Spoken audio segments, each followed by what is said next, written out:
ഇപ്പം ഗോവിന്ദച്ചാമി പറയുന്നത് നമ്മൾ കാര്യമായിട്ട് എടുക്കുക. ആ നിലയിലേക്ക് സമുന്നതനായ ഒരു പാർട്ടിയുടെ പൊസിഷനിലിരിക്കുന്ന ഗോവിന്ദൻ മാഷ് സംസാരിക്കാൻ പാടില്ലെന്നുള്ളതാണ് ഞങ്ങളുടെയൊക്കെ അഭിപ്രായം.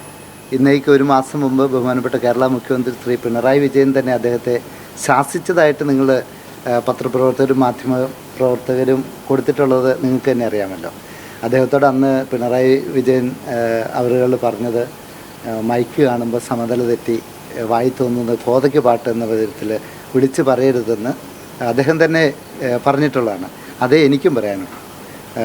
മൈക്ക് കാണുമ്പോൾ, മുമ്പിൽ കുറച്ച് ജനങ്ങളെ കാണുമ്പോൾ നിലവിട്ട് സംസാരിക്കരുത്. അഭിനയ പാമ്പ്ളാനി പിതാവിനെ എന്ത് കാരണത്താലാണ് ഇവർ വിമർശിക്കുന്നത്?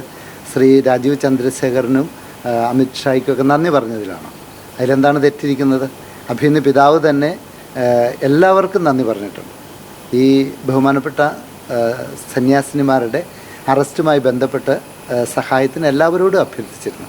അതിൽ രാഷ്ട്രീയ ഭേദമന്യേ കോൺഗ്രസ് പാർട്ടിയുടെ ഭാഗത്തുനിന്ന് ശ്രീ വേണുഗോപാൽ സാറ്, അതുപോലെ Roji John MLA, Sajeev Joseph MLA, Sunny Joseph sir ഒക്കെ സഹായിച്ചിട്ടുണ്ട്. അതുപോലെ മാർക്സിസ്റ്റ് പാർട്ടിയുടെ ഭാഗത്തുനിന്ന് നമ്മുടെ MP ശ്രീ ജോൺ ബ്രിട്ടാഡ് സഹകരിച്ചിട്ടുണ്ട്. അതുപോലെ മറ്റുള്ളവർ സഹകരിച്ചിട്ടുണ്ട്. അതുപോലെ തന്നെ BJPയുടെ കേരള ഘടകത്തിൽ നിന്ന് സംസ്ഥാന പ്രസിഡന്റ് ശ്രീ രാജീവ് ചന്ദ്രശേഖറും, അതുപോലെ അനൂപ് ആൻ്റണി അവറുകൾ, ഷോൺ ജോർജ് അവരൊക്കെ സഹായിച്ചിട്ടുണ്ട്. അപ്പോൾ ഒരു കാര്യം നമ്മൾക്ക് നേടിത്തന്നു കഴിയുമ്പോൾ അതിന് സഹായിച്ചവരെ നന്ദിയോടെ അനുസ്മരിക്കുക എന്ന് പറയുന്നത് സംസ്കാരത്തിൻ്റെ ഭാഗമാണ്. അവിടെ പാർട്ടിയൊന്നുമല്ല ഞങ്ങൾ നോക്കുന്നത്.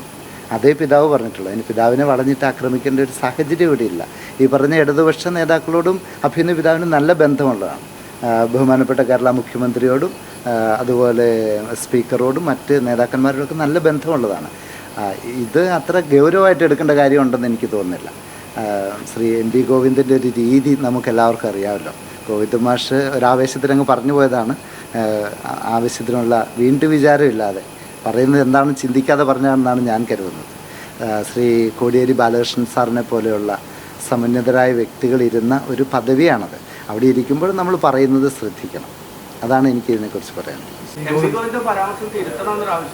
അദ്ദേഹത്തിന് ആലോചിച്ച് ചെയ്യട്ടെ. അദ്ദേഹം ഒരു ഉത്തരവാദിത്തത്തിരിക്കുന്ന ആളല്ലേ. അപ്പം തിരുത്തിയാൽ നല്ലത്. ഇനിയൊരു തീരുമാനിക്കുകയാണെങ്കിൽ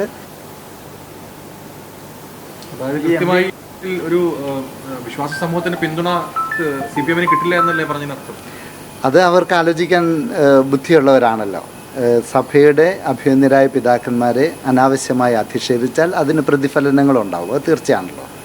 ഈ MP ഗോവിന്ദൻ്റെ ഇതൊരു ഒറ്റപ്പെട്ട അഭിപ്രായമാണ് എന്നുള്ളതാണോ എന്നാണ് ഞാൻ കരുതുന്നത്. അതൊരു പാർട്ടിയുടെ നിലപാടായിട്ട് ഞങ്ങൾ എടുക്കുന്നില്ല. സംസ്ഥാന സെക്രട്ടറി പറഞ്ഞത് പാർട്ടിയുടെ നിലപാടായിട്ട് വേണ്ട. സംസ്ഥാന സെക്രട്ടറി ഔദ്യോഗികമായിട്ട് പറഞ്ഞില്ല. അദ്ദേഹം ഒരു ആവേശത്തരതളിൽ പറഞ്ഞു പോയതാണെന്നാണ് ഞാൻ കരുതുന്നത്. അതുതന്നെയാണ് ബഹുമാനപ്പെട്ട മുഖ്യമന്ത്രി അദ്ദേഹത്തോട് ഒരു മാസം മുമ്പ് പറഞ്ഞത്. അങ്ങനെ വികാര ആവേശത്തിൽ വായി തോന്നുന്നത് കോതയ്ക്ക് പാട്ട് എന്ന പോലെ പറയരുത് എന്ന് പറഞ്ഞതല്ലേ. അന്ന് അദ്ദേഹം പറഞ്ഞത് എന്താണ്? ആ കാര്യങ്ങൾ കൂടി ചിന്തിക്കണം. RSSുമായിട്ടുള്ള ബന്ധത്തെക്കുറിച്ചാണ് ശ്രീ MV ഗോവിന്ദൻ മാഷ് അന്ന് പറഞ്ഞത്. അതിനെക്കുറിച്ചാണ് പിണറായി വിജയൻ സംസ്ഥാന മുഖ്യമന്ത്രി അദ്ദേഹത്തെ തിരുത്തിയത്. സുബോധമുള്ള ആളുകൾ തിരുത്തും.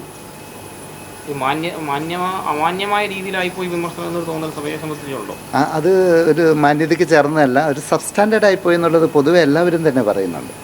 ഇതിൽ മാഷ് പറയുന്ന മറ്റൊരു പ്രധാനപ്പെട്ട കാര്യം, അന്ന് ജയിൽ മോചിതരായ സമയത്ത് കേന്ദ്ര സർക്കാരിനെയും പ്രധാനമന്ത്രിയൊക്കെ പിന്തുണച്ചു. പക്ഷേ ഈ ആക്രമണത്തിന് പിന്നിലും അതേ ശക്തി തന്നെയല്ലേ? അത് സഭ മറന്നു പോകുന്നത് എന്താണ്? അത് ആ അവസരവാദം എന്നതുകൊണ്ട് ചൂണ്ടിക്കാണിച്ചത് അതാണ്. അതിനെങ്ങനെയാണ് സഭ ആ വിഷയത്തിൻ്റെ മെറിറ്റിനെ എങ്ങനെയാണ് കാണുന്നത്? അത് അവസരവാദമല്ല. അതിന് തൊട്ട് മുമ്പത്തെ നമ്മളൊരു കാര്യം പറയുമ്പോൾ അതിലൊരു പ്രത്യേക സെൻറ്റൻസ് മാത്രമല്ല, ഒരു ഇൻസിഡൻറ്റ് മാത്രം എടുത്ത് പറയുമ്പോഴാണ് ഇങ്ങനത്തെ വ്യാഖ്യാനങ്ങൾ വരുന്നത്. അതിന് തൊട്ട് മുമ്പ് അതിരൂക്ഷമായ ഭാഷയിൽ എറണാകുളത്ത് വെച്ച് അഭിനയ പിതാവ് പറഞ്ഞ് നിങ്ങളെല്ലാം കേട്ടതല്ലേ? അല്ലെങ്കിൽ പല സ്ഥലത്ത് വെച്ച് പിതാവ് പ്രതികരിച്ചിട്ടുണ്ട്.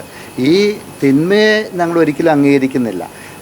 ഇവിടെ ഭരണഘടനാപരമായ അവകാശങ്ങൾ എല്ലാ പൗരന്മാർക്കും, അത് ക്രിസ്ത്യാനികൾക്ക് മാത്രമല്ല മുസ്ലിങ്ങൾക്കും ഹിന്ദുക്കൾക്കും എല്ലാവർക്കും ലഭിക്കണമെന്നാണ് സഭയുടെ നിലപാട്. അത് അഭിനന്ദ മാർ ജോസഫ് പാമ്പ്ളാനി പിതാവ് വളരെ വ്യക്തവും കൃത്യവുമായിട്ട് സുചിന്തിതമായിട്ട് സംസാരിച്ചിട്ടുള്ള കാര്യമാണ്. പിന്നെ നമ്മളൊരു അപകടത്തിൽപ്പെട്ടപ്പോൾ നമ്മളെ സഹായിച്ചത് അത് ആരാണേലും അവർക്ക് നന്ദി പറയുന്നത് സംസ്കാരമുള്ളവരുടെ ഒരു നിലപാടാണ്. അതാണ് പിതാവ് പറഞ്ഞത്. അതിനെ മറ്റ് വ്യാഖ്യാനങ്ങൾ കൊടുത്ത് വളച്ചൊടിക്കേണ്ട കാര്യമില്ലെന്നാണ് എൻ്റെ അഭിപ്രായം. അല്ലെങ്കിൽ ഇപ്പം ഗോവിന്ദച്ചാമി പറയുന്നത് നമ്മൾ കാര്യമായിട്ട് എടുക്കുക. ആ നിലയിലേക്ക് സമുന്നതനായ ഒരു പാർട്ടിയുടെ പൊസിഷനിലിരിക്കുന്ന ഗോവിന്ദൻ മാഷ് സംസാരിക്കാൻ പാടില്ലെന്നുള്ളതാണ് ഞങ്ങളുടെയൊക്കെ അഭിപ്രായം.